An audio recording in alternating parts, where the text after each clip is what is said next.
여러분한테 한 서너 명 소개하고자 합니다. 그 사람들은 어떤 일을 해서 어떤 일이 일어났는지 한번 얘기를 하겠습니다. 첫째, 그 무릉도원이라고 하는 말이 있어요. 무릉도원. 무릉도원이라고 하는 그 고사성어가 있는데, 그 무릉도원은 그 중국의 그 우리말로 하면 호남성이라고 우리는 읽어요. 그런데 저거는 후난성 무릉 지역에서 있었던 일이에요. 그 무릉 지역에 그 사람은 직업이 어부였기 때문에 이름이 나오지 않아요. 그냥 어부로 나옵니다. 어부가 있었는데 그 어부는 어려서부터 부모에게 효도하고 또 그 이웃 사랑하고 어른들한테 공경하고 어린이들 사랑하고 아주 하는 행동이 너무 착해서 그 사람은 마을에서 효자라는 말은 물론이고 거의 신선 같다라고 말할 정도로 그는 맨날 고기를 잡아오면 자기 가족 먹을 것 남기고 나머지는 반드시 이웃에 나눠줍니다. 오늘 이 집까지 못 줬으면 그 다음에 또 잡아오면 그 다음부터 나눠주고 골고루 돌아가도록 항상 이 사람은 고기를 나눠 가집니다. 이 사람은 올 때 공수래, 갈 때는 공수고 이걸 잘 아는 사람이에요. 그래서 재산을 쌓지도 않고 물건을 쌓지도 않아요. 그냥 그날 나눠 먹고 나눠주고 이렇게 나누기 좋아하는 이런 사람이에요. 그래서 그 마을 사람들은 이 사람을 굉장히 훌륭한 사람으로, 착한 사람으로, 효자로, 또 동네 사람 잘 살피는 이런 사람으로 생각을 합니다. 그런데 이 사람이 하루는 역시 고기를 잡기 위해서, 이 사람은 고기를 강에서 민물고기를 잡는 어부예요. 바다로 가지 않고. 근데 항상 자기가 그 강을 따라서 가서 고기 잡는 장소가 있어요. 오늘도 마찬가지로 작은 조각배를 타고 고기를 잡기 위해서 노를 젓고 나갑니다. 한참 나갔는데 항상 가는 거리였어요. 항상 가는 그 강물. 그러니까 한참 갔는데 자기가 이 방향을 잃어버린 거예요. 여기가 도대체 어딘지를 모르겠는 거예요. 그래서 이 사람은 도대체 내가 여기가 어딘지 몰라서 망설이고 있을 때 갑자기 하늘에서 그 보눈빛 꽃잎이 잔뜩 하늘에 휘날리고 그 꽃잎들이 머리 위에 어깨 위에 그 자기 뱃전에도 강물에도 막 쏟아지는데 그 광경이 너무 황홀하고 그 절경이 너무 좋았어요. 도대체 저 많은 꽃잎들이 어디서 이렇게 날아오는 것일까 하고 이 사람은 도대체 그 꽃잎의 출처를 찾아서 다시 노를 젓고 계속 강물 따라 갑니다. 가도 끝이 없어. 그래서 좀 가니까 이제 드디어 그 강 양변에 복숭아 밭이 조성이 되어 있는데 그때 바로 복숭아 꽃이 만발해서 바람에 휘날리는 그 시기였어요. 그래서 이 사람은 이쪽 강변에 배를 정박하고 도대체 이 복숭아 밭이 얼마나 큰지 알아보기 위해서 몇 백보 달려가 봤어요. 아무리 가도 끝이 없어. 다시 돌아옵니다. 다시 배를 타고 반대쪽 강변에다 배를 정박하고 반대쪽 복숭아 밭을 몇 백보 달려가 봤어요. 끝이 없어. 그래서 다시 배로 옵니다. 배로 와서 배를 타고, 그렇다면 이 길이는 도대체 얼마나 될까 하고 그 복숭아 밭이 끝이 나올 때까지 계속 노를 저어갑니다. 그런데 아무리 가도 끝이 없어. 드디어 저녁에 이제 서쪽 하늘에 노을이 불그스름하게 노을이 지고 어둠이 깔리고 해가 저물 때쯤 돼서 드디어 이쪽 저쪽 양쪽 그 복숭아 밭의 근원이 끝이 납니다. 그리고 자기가 가던 강물도 거기서 끝이 납니다. 그런데 조금 전까지만 해도 안 보였던 큰 산이 바로 자기 그 앞강에 크게 나타납니다. 그리고 그 큰 산의 중심 하단, 자기가 가고 있는 강줄기의 끝부분, 거기에서 불빛이 새어나옵니다. 그래서 이 어부는 이쪽 저쪽 그 아름다운 복숭아, 그 아름다운 절경을 뒤로 하고 불빛을 향해서 갔어요. 자기 배를 정박해 놓고 갔더니 거기가 바로 조그마한 동굴이 있었어요. 동굴이. 그런데 이상하게 동굴에서 빛이 새어 나오는 거예요. 그런데 동굴이 너무 적어서 옆으로 걸어가야 겨우 들어갈 정도 적은 동굴. 그런데 그 동굴을 계속 들어가니까 이제는 동굴이 넓어졌어요. 그런데 이상하게도 들어가면 들어갈수록 동굴은 어두워져야 되는데 이 동굴은 들어갈수록 밝아지는 거예요. 이 어부는 더 신기해서 계속 따라 들어갑니다. 들어가다 보니까 드디어 그 어부의 눈앞에 큰 들판이 나타납니다. 큰 들판이 나타나는데 그 들판은 사방 끝이 안 보여. 그래서 그래도 이 농부는 또 신기해서 계속 들판으로 따라 나갔어요. 들판 중앙쯤 가니까 큰 호수가 있는데 그 호수에서는 아주 맑은 물이 계속 솟구쳐 오르고 있었어요. 그리고 또다시 그 들판을 다시 바라보니까 그 들판에는 농로는 여러분 농사를 짓기 위해서 이제 길을 만들어 놓은 게 있어요. 이 길이 바둑판처럼 아주 정확하게 농로가 잘 조성이 됐답니다. 그리고 또 수로, 여러분 수로는 그 논이나 밭에 물을 공급하기 위해서 물길을 만들어 놓은 걸 수로라고 하죠. 우리 이 대저 지나가는 사람들 전에 보면 수로다리 내리세요, 수로다리 내리세요 이런 말 많이 들어봤죠. 수로다리는 서낙동강에서, 낙동강이 두 개입니다. 서낙동강에서 물을 끌어서 김해 들판에다가 공급을 한 바로 그 수로답니다. 그게 수로입니다. 그런데 그 수로 시설이 너무 잘 돼 있어요. 그래서 이제 이 사람은 또 다시 그 들판을 살펴보니까 큰 한길가에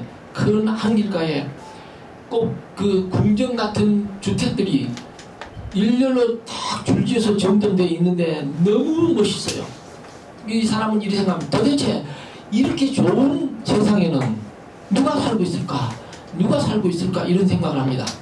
그래서 그러고 다시 그 들판을 쳐다보니까 아까 그 사람이 그 동굴을 들어오기 전에는 분명히 해가 지는 어두운 저녁이었는데 거기는 해가 중천에 떠있는 아주 밝은 대낮이었어요. 그러니까 밖의 세상과 그 세상은 다른 세상이에요.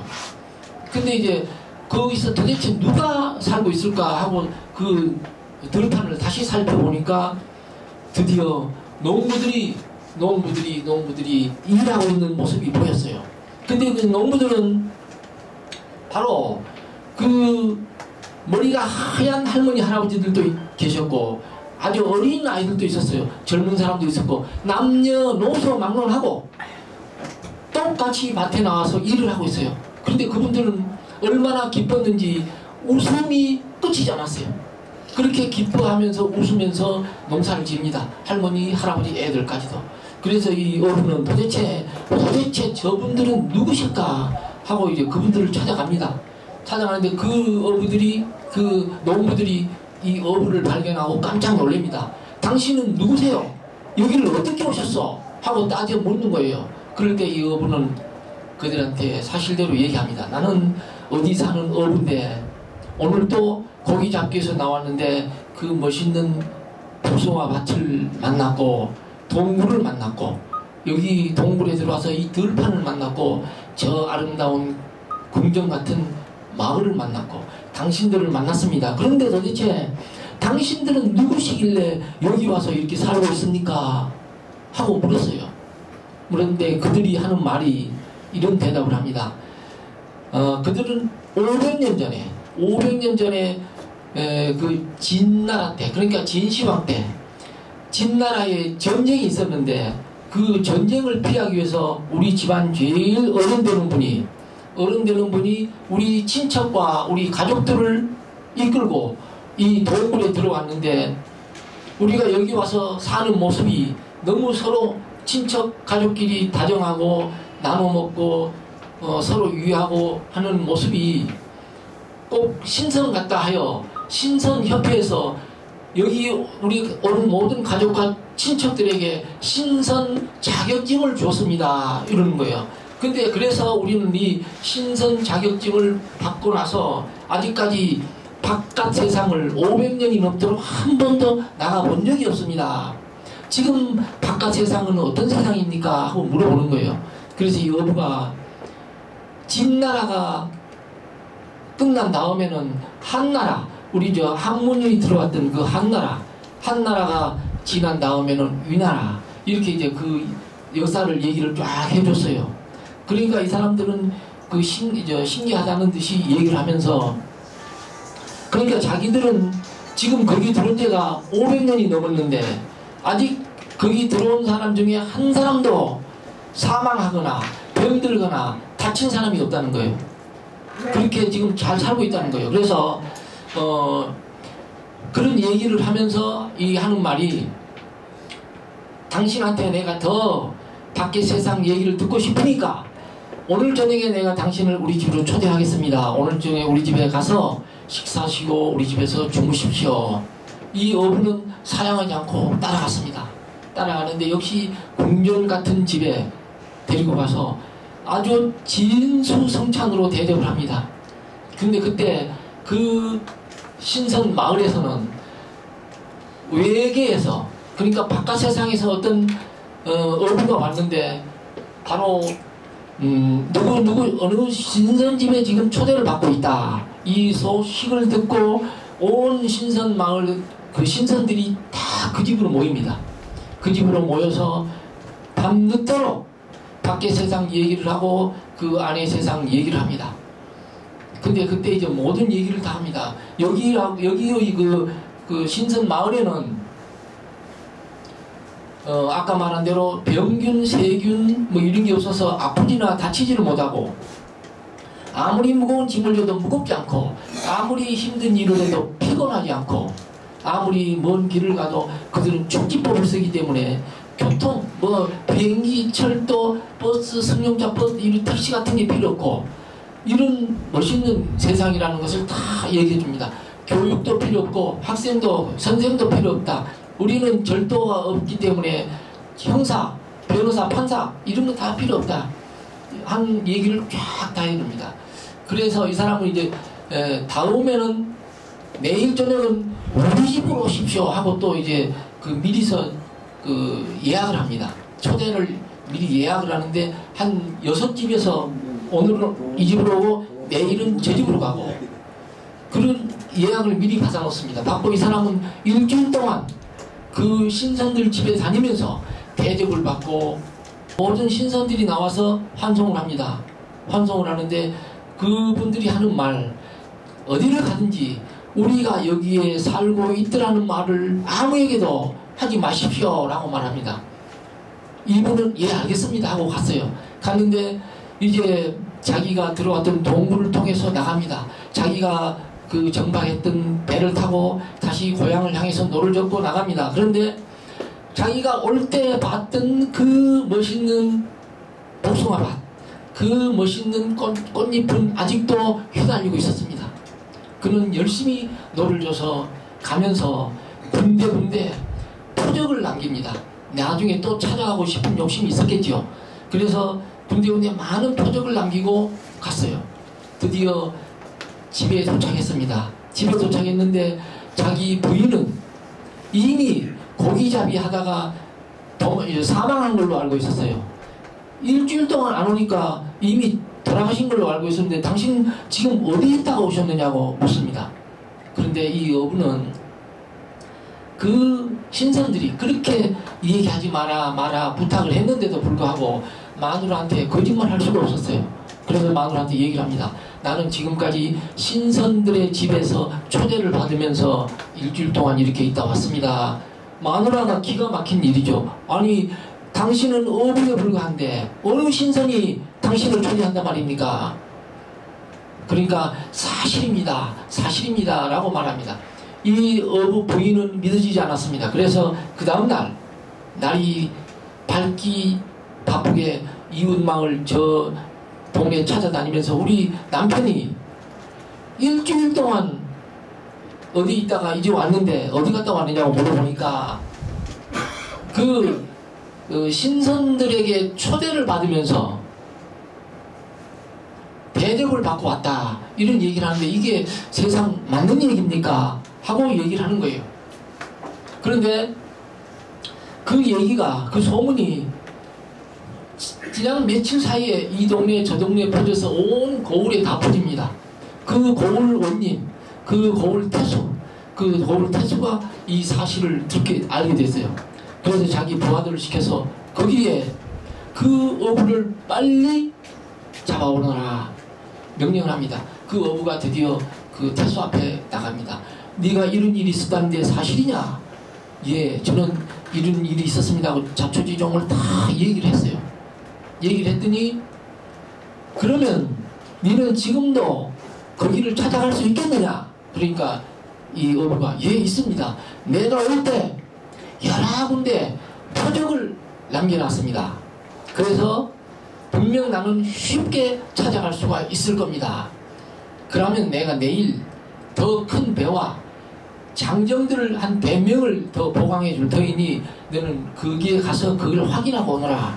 예, 알겠습니다. 바로 그 다음날 큰 배를 타고 그 장정들 5명을 데리고 노를 젓고 그 복숭아밭, 그 신선들의 마을을 찾아갑니다. 아무리 노를 젓고 가도 나타나지 않아요.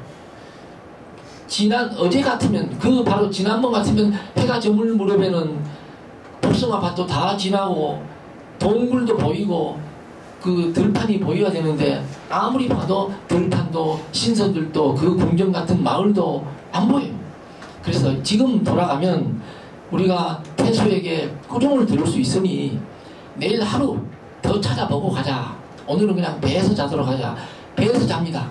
그리고 날이 새자마자 그들은 다시 강줄기를 왕래하면서 찾아봤어요.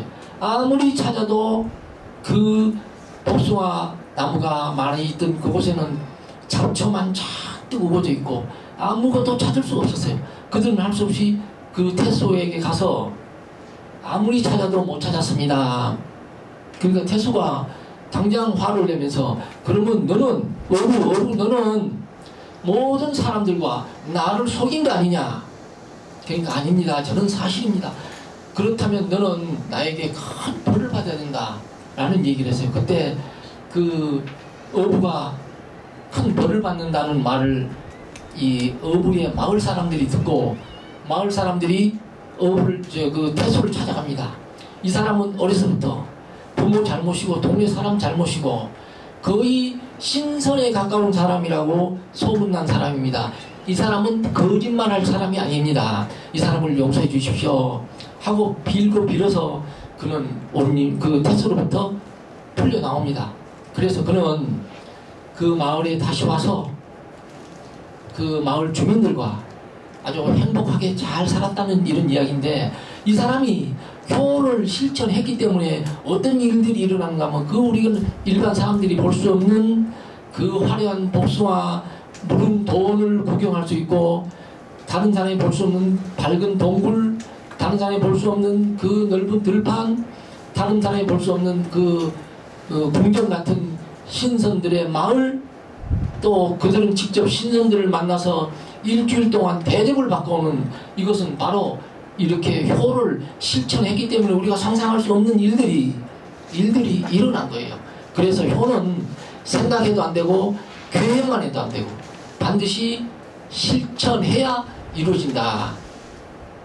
여러분, 이 지금 얘기가 아주 꿈 같은 얘기 같지만은 이 하늘이 돕고 신이 도우면은 이 세상에는 안 되는 일이었어요. 그래서 여기도 분명코 이런 어떤 그 하늘과 신이 감동해서 도와준 일이 아닌가 이리 생각합니다. 자, 이제 다음 그 효자로는 왕상이라는 사람, 어디 가세요? 그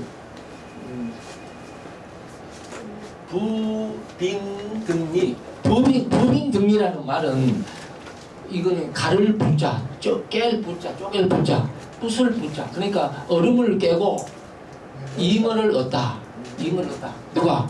왕상이라는 그 효자가. 그 왕상이라는 사람은 어떤 사람인가 하면 그 어려서부터, 역시 효자는 어려서부터 효자죠.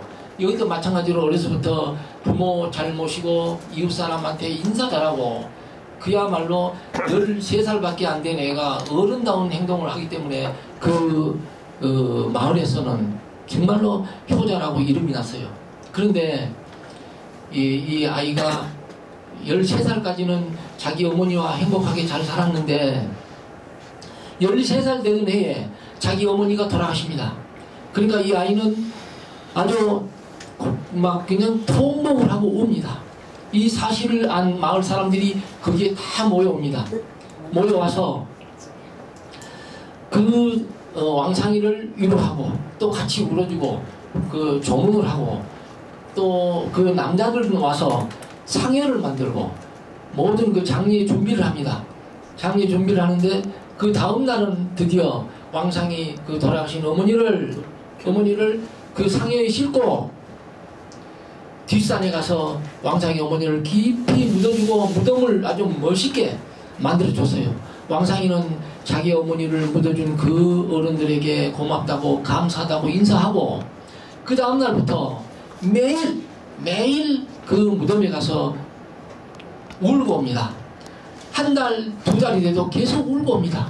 그러니까 지금 아버지가 왕상이 아버지가 도대체 저렇게 어머니를 못 잊고 울고 오니까 차라리 작은 어머니를 한번 모셔다가 같이 살게 하면 서로 즐겁게 잘 살 수 있지 않을까 이런 생각을 하고 작은 마누라를 하나 얻어옵니다. 그런데 와서 왕상에게 이렇게 말합니다. 왕상아, 이분은 새로 오신 내 어머니다. 앞으로 말 잘 듣고 잘 모시도록 하여라. 왕상이는 예 알겠습니다 아버지. 그랬는데 이 어머니야말로 이 세상에서 가장 못된 어머니가 오게 됐어요. 심지어 아무 일도 안 하고 모든 일은 왕상이에게 다 시킵니다. 방 청소, 마당 청소, 밭의 일, 심지어 부엌에서 밥하는 거, 그릇 씻는 거 모든 일은 다 왕상이를 시킵니다. 자기는 아무 일도 안 합니다. 그런데 왕상이는 이런 사실을 자기 아버지한테 말하지 않습니다. 왕상이는 이런 생각을 합니다. 나는 저 어머니를 분명코 반드시 착한 어머니로 만들고 말겠다. 이런 각오를 합니다.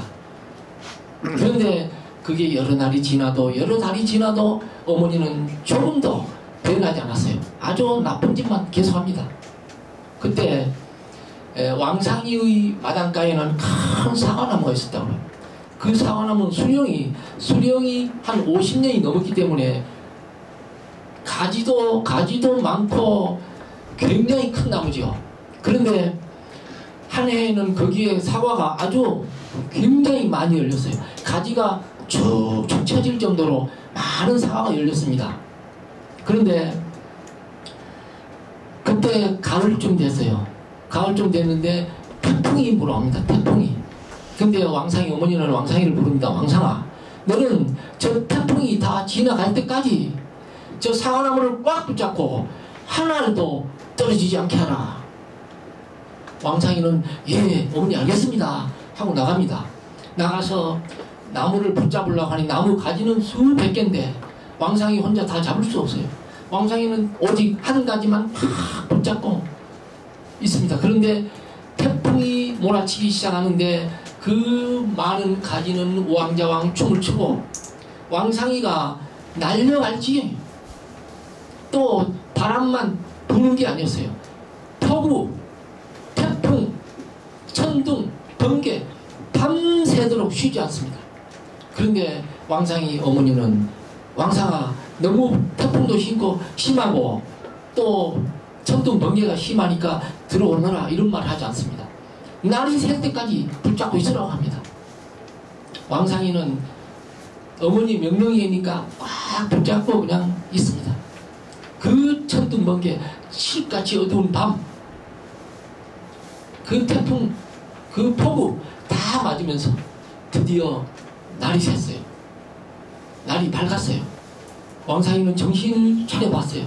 차렸는데 보니까 그 왕상이가 제일 먼저 걱정하는 것은 사과가 하나가 떨어졌으면 어머니한테 혼나니까 먼저 사과나무 밑을 살펴봤어요. 사과는 하나도 안 떨어졌어요. 이것은 바로 왕상이의 지극한 정성에 하늘이 돕고 신이 도운 거예요. 여러분 이렇게 실행하면 실천하면 우리가 상상할 수 없는 일이 일어나는 거예요. 그런데 왕상이 어머니는 얼마 후 병이 납니다. 왕상이는 그 자기 어머니가 아프다고 하니까 모시고 이 병원 저 병원 이 한약방 저 한의원을 쫓아다니면서 제일 좋다는 약은 다 처방받아서 다려드리고 끓여드리고 또 옆에 지켜 앉아서 끼니 때마다 밥 차려드리고 약 잡술 때는 약 다려드리고 이렇게 간병을 합니다. 한 달, 두 달, 석 달에도 어머니 병은 낫지 않습니다. 오히려 더 심해집니다. 이제 왕상의 어머니는 일어나서 걷지도 못합니다. 누워서 시간을 보냅니다. 왕상이는 그 누워있는 어머니 곁을 떠나지 못하고 항상 곁에서 약 다려드리고 밥 해드리고 하는 일로 하루를 보내고 합니다. 그런데 드디어 왕상이 어머니가 왕상이를 불러서 이렇게 말합니다. 왕상아, 나는 이제 더 살 가망이 없다. 나는 내 삶을 이미 포기할 수밖에 없구나. 나는 지금 죽을 날만 기다릴 뿐이다. 그런데 내가 마지막으로 잉어를 먹으면 꼭 살 것 같다. 너 잉어를 잡아오너라. 잉어를 잡아오겠니? 잉어를 잡아올 수 있겠니가 아니에요. 잉어를 잡아오너라. 늙어서 다 돌아가실 때까지도 왕상이를 그렇게, 그날은 아주 추운 겨울날, 눈보라치고 아주 추운 겨울날인데 왕상이 보고 잉어를 잡아오라고 합니다. 근데 다른 아이들 같으면 이렇게 추운 날씨에 어떻게 잉어를 잡습니까 하고 반항을 할 수 있어요. 그런데 왕상이는 그렇지 않았어요. 예, 어머니, 제가 잉어 잡아오겠습니다. 당장 그릇 하나 들고 아무 낚시 도구도 가지지 않고 그냥 그 연못을 향해서 갑니다. 그 연못은 왕상이 집으로부터 아주 먼 곳에 큰 연못이 있다는 것을 왕상이는 잘 알고 있었어요. 그곳을 향해서 달려갑니다. 드디어 그 연못에 도착했어요. 날씨가 얼마나 추웠던지 그 연못에 얼음이 한 뼘이 넘게 꽁꽁 얼어 있었어요. 그리고 눈보라가 치니까 그 얼음 위에는 눈이 하얗게 덮여 있었어요. 왕상이는 조금도 주저하지 않고 그 얼음을 밟고 호수 안으로 들어갑니다. 한 가운데 가서 사방을 살펴보니까 이 연못이 얼마나 큰지 큰 운동장 3개, 4개 버텨놓은 것보다 더 큰 이런 호수였어요. 그런데 이제 거기다 구멍을 뚫어야 고기를 잡겠는데 이 마이크 상태가 안 좋은데 고칠 수 없겠습니까? 그래서 이제 그 구멍을 뚫기 위해서 어떤 그 돌멩이라도 하나 구하려고 했더니 그 얼음 위에 돌멩이가 있을 이유가 없지요. 다른 사람들 같으면 밖에 나가서 돌멩이를 하나 가져와서 깨도 되는데 이 아이는 그리까지는 생각을 못하고 내가 옷을 벗고 여기에 누워있으면 얼음이 녹겠지. 그러면 내가 잉어를 잡아야지.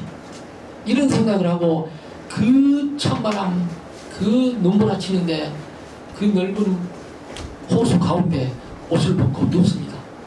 누워서 이 아이는 기도를 합니다.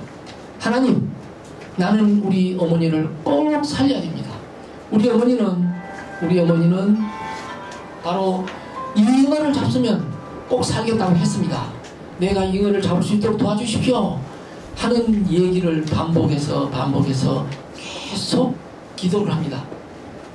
1시간 기도를 해도 아무 반응이 없습니다. 2시간 기도를 해도 아무 반응이 없습니다. 그런데 2시간쯤 됐을 때는 이미 이 왕상이 몸이 얼어갑니다.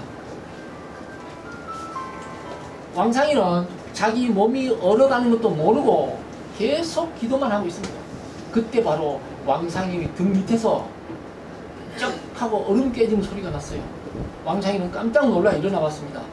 그랬더니 이렇게 뜨거운 얼음이 큰 구멍이 뻥 뚫려 있었어요. 그리고 잠시 후에 거기에서 큰 잉어 2마리가 뛰어 올라옵니다. 왕상이는 그 잉어는 얼음바닥에 누워서 도망도 가지 않습니다. 가만 누워서 왕상아 나를 가지고 가거라 이렇게 말하는 것 같았어.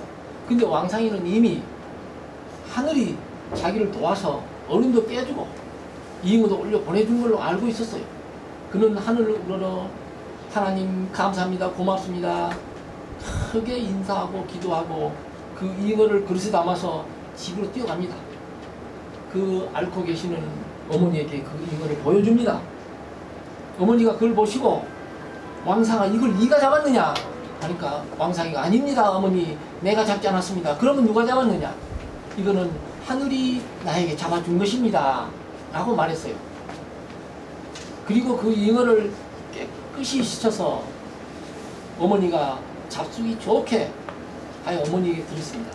그러는데 이상하게도 그걸 잡순 어머니가 그 죽을 수밖에 없던 어머니, 죽을 날만 기다리는 어머니, 삶을 포기한 어머니, 그 어머니가 건강한 어머니가 된 거예요.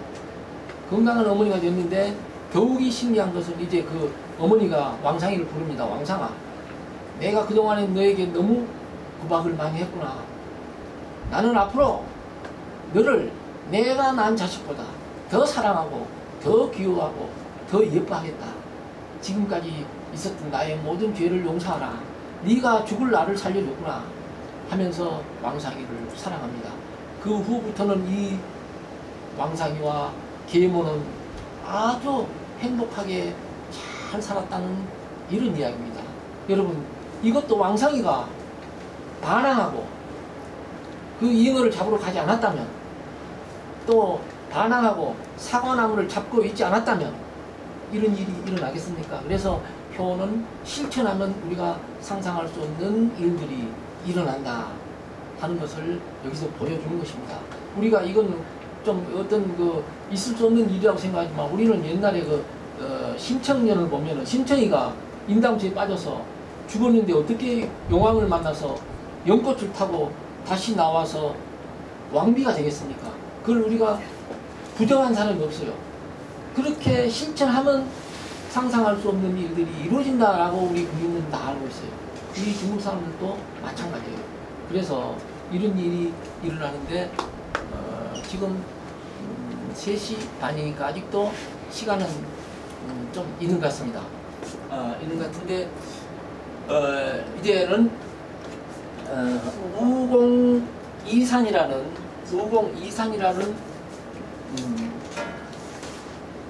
얘기를 하도록 하겠습니다.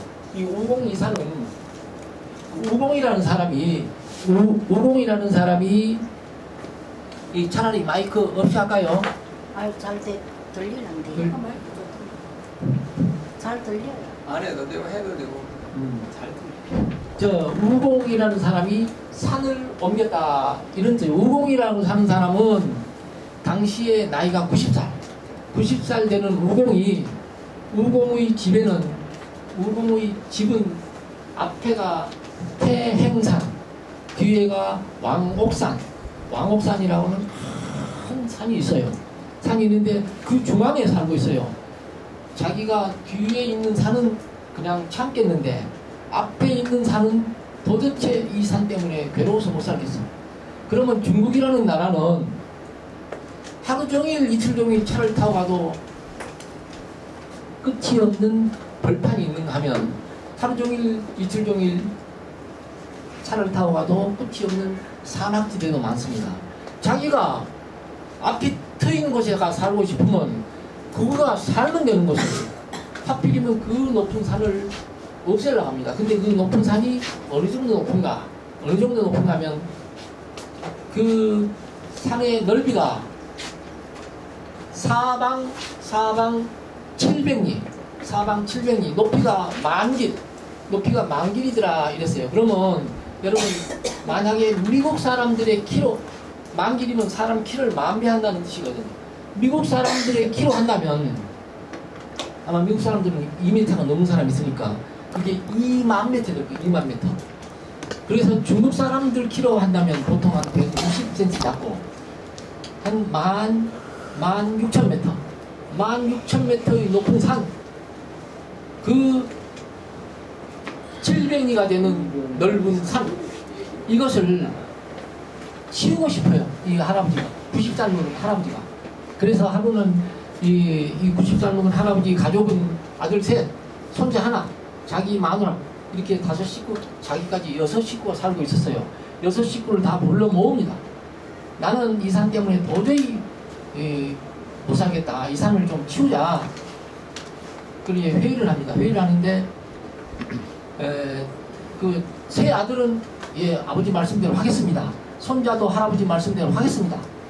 합니다. 그런데 마누라가 당신 나이가 80인데 90인데 저 언덕 하나도 조그마한 언덕 하나도 옮기지 못할 그 나이에 만길이 되는 저 산을 옮길 수 있단 말입니까? 그러면 저 산의 돌, 저 산의 바위, 저 산 흙 다 어디다 버릴 겁니까? 도대체. 그러니까 이 아이들이 대답을 합니다. 그거야 저 발의 앞바다에 갖다 버리면 되지요.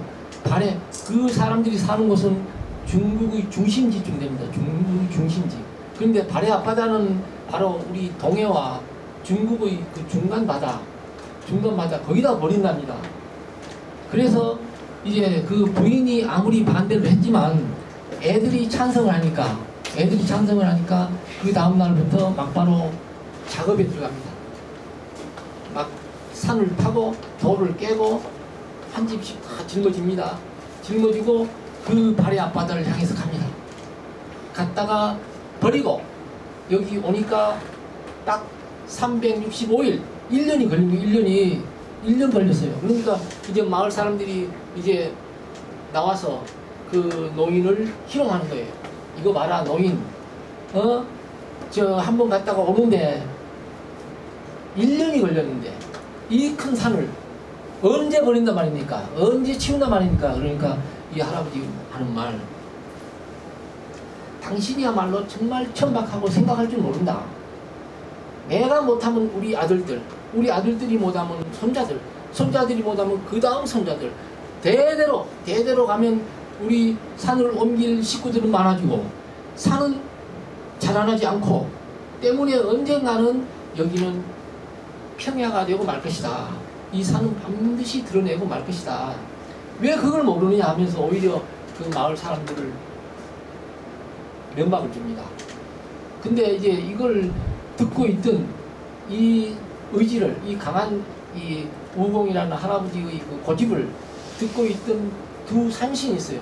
한 산신은 태행산 산신, 하나는 왕옥산 산신. 만약 이걸 다 치워버리면 우리 갈 곳은 없어. 그러니까 얘들이 이제 둘이가 이거 분명히 저 할아버지 생각은 치울 것 같은데 그렇다면 우리 있을 곳이 없으니 우리는 저 이 천신님한테 가서 이걸 보고하자 하고 아마 천신님은 하나님을 얘기하는 거 아닌가 모르겠어요. 근데 이제 가서 하나님 우리는 그 우공이라는 할아버지의 의지를 보니까 분명코 이 산을 옮길 것 같다. 그렇다면 우리가 있을 곳이 없어진다. 어떻게 하면 좋겠습니까? 이렇게 물으니까 이 하나님이 하는 말, 이미 나는 우공의 그 의지를 알고 있다. 걱정하지 마라. 내가 해결하겠다. 그리고 하나님이 그 역신이라고 하는 힘신, 그러니까 힘을 가장 센 신을 두 분을 불러가지고 하나는 태양산을, 하나는 왕옥산을 짊어지기 위해서 멀리 갔다 그대로 놓으면 또 문제 생기니까 그걸 흩어버려라. 그래서 그 지역에서 그걸 지금 멀리 가서 흩어버렸기 때문에 지금은 그렇게 높은 산 16,000m라고 하는 산은 중국에 없어요. 없어졌고 지금 그 산을 드러낸 지역이 바로 중국 기주 땅이라고 하는데 그 기주 땅에는 지금도 하루 종일 차를 타고 달려가도 끝이 없는 평야가 있답니다. 바로 그 자리가 그 산을 드러낸 그 자리라고 합니다.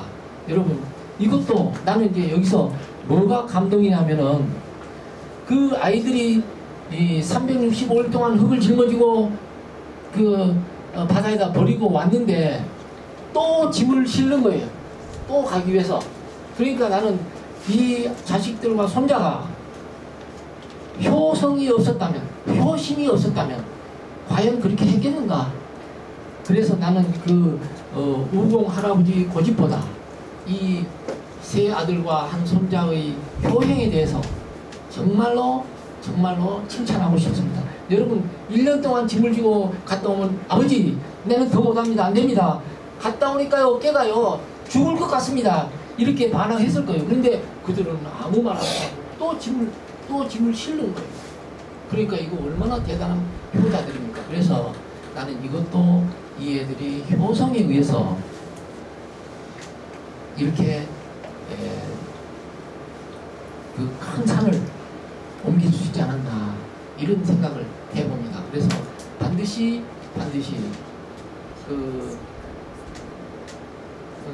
무슨 은혜를 갚아 뭐 이런 얘기를 하겠죠. 그런데 옛날에 진나라 때 그러니까 옛날에 그 진시황 진나라가 아니고 진시황 진나라 그 한참 후에 진나라라고 하는 진나라가 있었어요. 근데 그 진나라의 위과 성이 위시고 이름이 과 이 과라고 하는 그 사람이 있었는데 그 위과라는 사람은 바로 그 진나라의 1등 장군이었어요. 1등 장군이었는데 이 위과라는 사람은 어려서부터 역시 부모에게 대한 효성이 지극합니다. 아주 밖에 나가면 그 나라를 그 병력을 우리자지하는 장군이지만은 집에 들어오면 부모에게는 아주 깍듯이 부모를 모시는 이런 사람이었어요. 그래서 집에 오면 효자, 밖에 나가면 장군 이렇게 불리는 사람이 위과였어요. 위과였는데 이 위과가 이제 위과의 아버지가 이제 어머니가 돌아가시고 나니까 아버지가 얼마 후에 이제 첩을 하나 얻어옵니다. 첩을 얻어오는데 그 첩은 너무 젊고 너무 예뻐.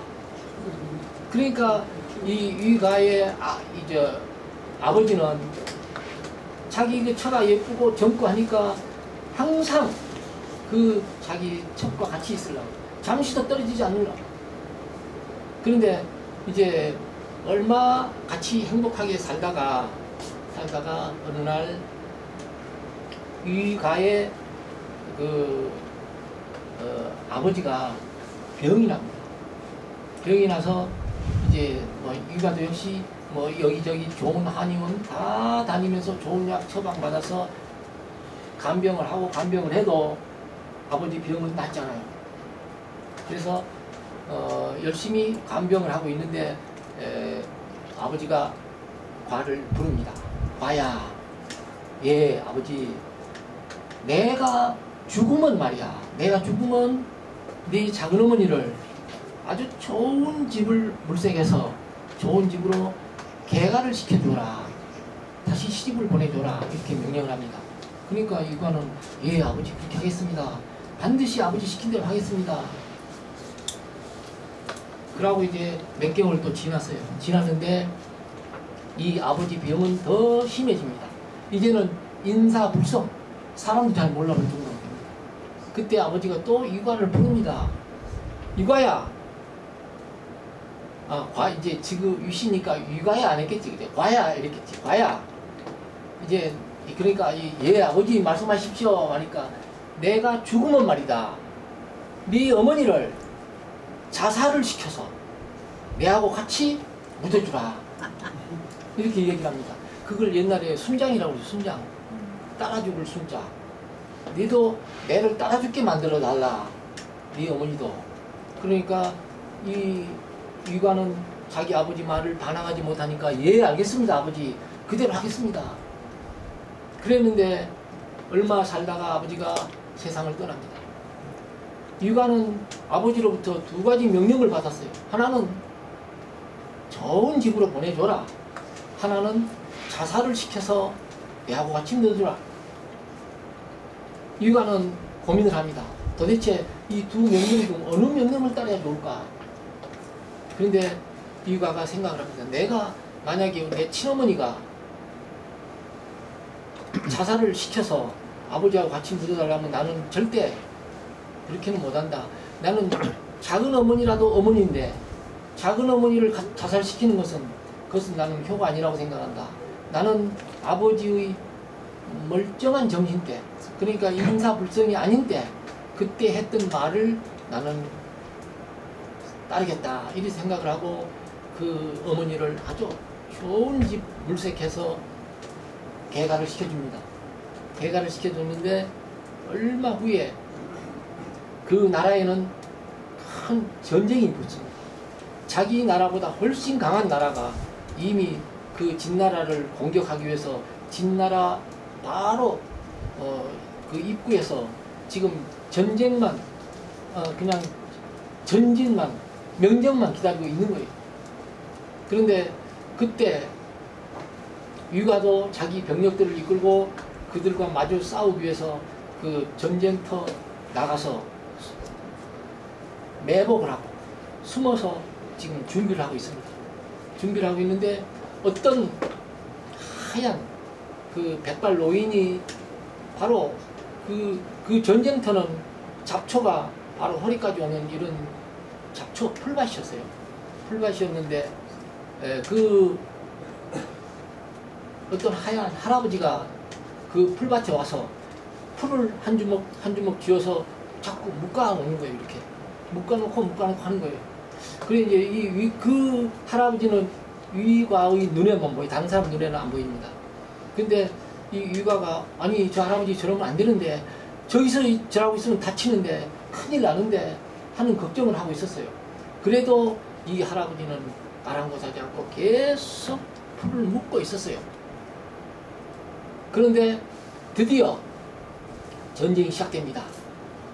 전쟁이 시작됩니다. 그때 이 적진, 그러니까 적군의 그 주둔 그 장군 무리가 그 풀밭을 향해서 달려갈 때 벌써 이 사람은 하얀 할아버지는 장군 무리가 어디로 지나갈 걸 다 알고 있는 사람. 그래서 그 지역에다가 풀을 묶어놨어요. 그런데 바로 그 장군 무리가 지나가다가 말이 그 풀에 걸려서 다 쓰러집니다. 그때 숨어있던 이 위가의 병력들이 가서 그 적장을 체포하고 거기 쓰러진 모든 병력들을 다 체포하고 또 쓰러진 말들을 다 빼앗고 해서 그 전쟁에서 승리를 한 거예요. 승리를 했는데 이것은 유가는 자기 병력들이 잘하고 자기 병력들이 잘해서 승리한 걸로 알고 있었어요. 그런데 그날 밤 이제 그 자기 병력들을 모아놓고 여러분들이 열심히 싸워서 우리가 이렇게 승리를 했습니다. 우리 자축을 축하합시다 하고 이제 술도 하고 막 이제 즐겁게 한잔하고 이제 각자 자기 숙소로 가서 잠을 잡니다. 유가도 자기 숙소에 가서 잠을 잡니다. 그때 그 잠에 그 꿈에 바로 어제 그 풀을 묶고 있던 그 할아버지가 나타납니다. 나타나서 나는 당신이 자살시켜서 같이 순장을 시키지 않고 내 딸을 아주 좋은데 물색에서 개가를 시켜준 데 대한 은혜를 갚기 위해서 나는 전쟁터에 나가서 풀을 묶어서 적진을 넘어뜨리고 적장을 체포하게 만들고 내가 당신을 도왔습니다 라고 말하는 거야. 그러니까 유가 장군이 아 이거는 나는 분명히 저 하얀 할아버지가 있었는 건 내가 봤지만은 이 사람이 나를 승리로 이끌어주는 그런 위대한 사람인 건 몰랐어요. 그래서 드디어 알고 아이고 할아버지 감사합니다 하고 사실은 이 사람과 유가는 어떤 사이예요? 우리가 족보로 따진다면 외할아버지. 외할아버지가 아니라서 그렇지 외할아버지가 전쟁터에 와서 자기 이렇게 딸을 좋은 데로 그래서 묶어서 그들을 승리하게 만들어준 거예요. 그래서 그랬더니 그 사람이 아이고 감사합니다 하고 엎드려서 절을 하고 잠을 깨보니까 꿈이었어요. 그래서 이는 다시 정신을 차려가지고 그 병력들을 모아놓고 내가 어제 밤에 꿈을 꿨는데 이런 꿈을 꿨다. 바로 여러분도 많은 노력과 수고를 해서 우리가 승리한 건 맞지만은 사실 우리 뒤에서 이렇게 우리를 도와준 그런 실력, 하나의 그 혼신이 있었다. 이건 바로 우리 작은 어머니의 그 시아버지 되는 분이었다. 친정아버지, 미안합니다. 친정아버지 되는 분이었다. 라는 얘기를 백록달한테 했어요. 그리고 그 뒤부터 그 나온 얘기가 결초보온. 그러니까 결초보온 하면 그냥 풀을 묶어서 은혜를 갚은 게 아니라 좋은 일을 하면 죽은 영혼이라도 와서 꼭 은혜를 갚는다 하는 그런 깊은 뜻이 있는 거예요, 이 안에는. 그래서 여러분도 이렇게 좋은 일을 하면 이렇게 좋은 일을 당한다, 좋은 은혜를 받는다, 좋은 복을 받는다 하는 것을 여러분 하고, 오늘 시간이 좀 남습니다만은 이것으로 강연을 마치도록 하겠습니다. 여러분 오늘 제 강연을 경청해 주셔서 대단히 감사합니다. 여러분 모두 다 행복하고 지금 네. 시간이 조금 남으니까 네. 저희들이 질문도 좀 이렇게 토의사가 받으시면 좋겠는데요. 그런데 오늘 말씀 너무 좋은 말씀 너무 재밌게 모르는 것도 많이 알게 되는데 오늘의 주제가 효를 실천하자잖아요. 네. 효를 실천하면 이런 일들이 일어난다. 네. 그런데 선생님 네. 지금 이 시대의 효를 어떻게 생각하십니까? 이 시대의 교회 실천을 어떻게 생각하십니까? 그러니까 아까 내가 그거는 다 과거고. 아까 내가 얘기를 했는데 이제 나는 부모도 안 계시고 할아버지 할머니 다 안 계시는데 도대체 내가 누구한테 효를 한단 말이냐 이렇게 말할 분 계실 거예요. 그런데 효라는 것은 죽을 때까지 해야 된다. 누구한테? 우리 그 이웃들 공경하는 거, 또 어린이들 사랑하는 거, 이런 것도 선을 베풀고 덕을 베푸는 것이 다 효다. 왜 그러냐면 아까 얘기했죠. 못된 행동을 하면 저건 도대체 누구 자식이길래 저렇게 못된 짓을 하느냐. 어머니가 먼저 욕을 먹는다니까. 그 다음에 또 착한 일을 하면 누가 먼저 칭찬을 받느냐. 저건 도대체 누구 자식이길래 저렇게 착한 일을 하는 참 고마운 놈이다. 어머니가 먼저 칭찬을 듣습니다. 그래서 지금 이 시대에 하지 말고 아무리 시대가 지나도 효는 해야 된다. 효는 해야 된다.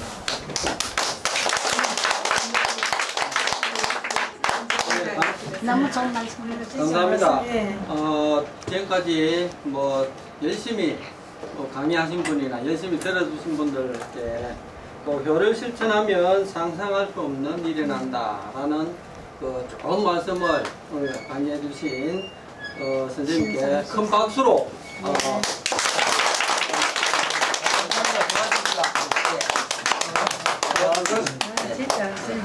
아이고 우리 스님 어디 가시도 대학 강의 가셔도 되겠다.